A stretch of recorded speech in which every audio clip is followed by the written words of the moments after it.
یقین وکړه چې د افغانستان ملي لوبډلې والا ډېر خفه دي چې پرون د انډیا نه موږ میچ پیللی. خو بدبختانه به دا ووایم چې زمونږ بعضې ځوانان افغانان په کنځلو کې یو لمبر دي، ولا چې په کنځلو کې واډ اخیستل کېدی، نړیوال جام ګټل کېدی چې زمونږ افغانانو پښتنو به که په لر کې دي که په بر کې دي به اخیستی وي.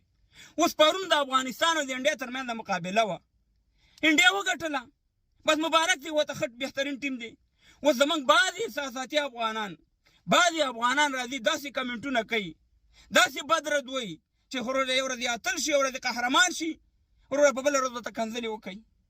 دا انسانیت دی ستاسې، دا تربیت دی ستاسې د مور او پلار دا تربیت ښودلی چې نه کرکټر هم پرېښودو هغې ته هم کنځلې وکړئ، نه مشرف غني صاحب پرېښودو هغې ته هم کنځلې وکړئ، نه ملیان پرېښودم، نه زمونږ خویندې میندې پرېښودې، نه زه هم پرېښودم، نه م یو پرېښودو. صاحب مهربانه ټولو ته هم کنځلې او بدې ردې وکړئ.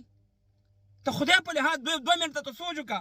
همدغه ملي لوبډله ته دا 1 کال 2 کاله ته دا دغه وګوره، پرفارمنس یې وګوره چې د پاکستان نه سیریز وګټلو په شارجه کې په اماراتو کې، د هغې نه وروسته په ایشیا کپ کې څومره ښه وځلېده د افغانستان ملي لوبډله.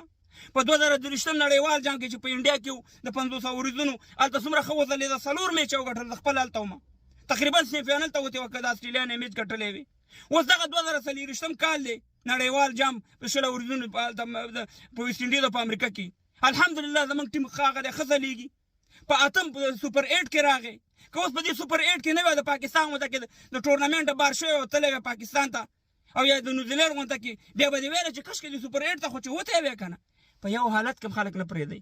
زه داسې نه یم چې په دې ملي لوبډله کې مشکلات نشته دي، خامخا به کې مشکلات شته. په ضرورت داسې باندې موږ خبره وکړه چې په کار نه وای چې دا د اوپنر ته راوستی، خو ته خو د انساني د افغاني چوکاټ کې دغه وکړه، نیوکه وکړه.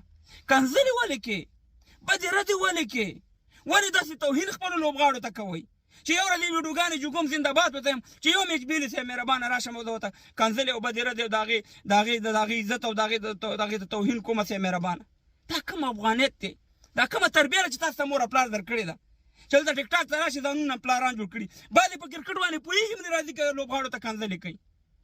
دغه د فخر او د افتخار ځای دی چې موږ په سوپر 8 کې لوبېږو. هغه افغانستان چې انټرنیشنل ګراوند نه لري، هلته نړیوالې لوبې نه کېږي او داسې مقام ته دنیا راته حیرانه ده، دنیا در باندې فخر کوي. مسلمانانو د دنیا یو نیم عرب مسلمانان فخر کوي په افغانستان باندې، او موږ راځو خپل اتلانو خپل قهرمانانو ته چې مهربانه کنځلې او بدې ردې ویو. په مشکلاتو وغږېږي، دا ستاسې حق دی، مګر د کنځلو د بدو ردو د بې ځایه نیوکه ستاسې هېڅ حق نه لرئ. والله زموږ نه دا لوبغاړي ډېر خفه دي په پروني میچ باندې. الله دې وکړي چې دا راروان 2 میچونه وګټي او سیمي فاینل ته ووځي. کوشش وکړئ چې یو ښه نیوکه وکړئ د اصلاح په خاطر باندې، نه بدې ردې.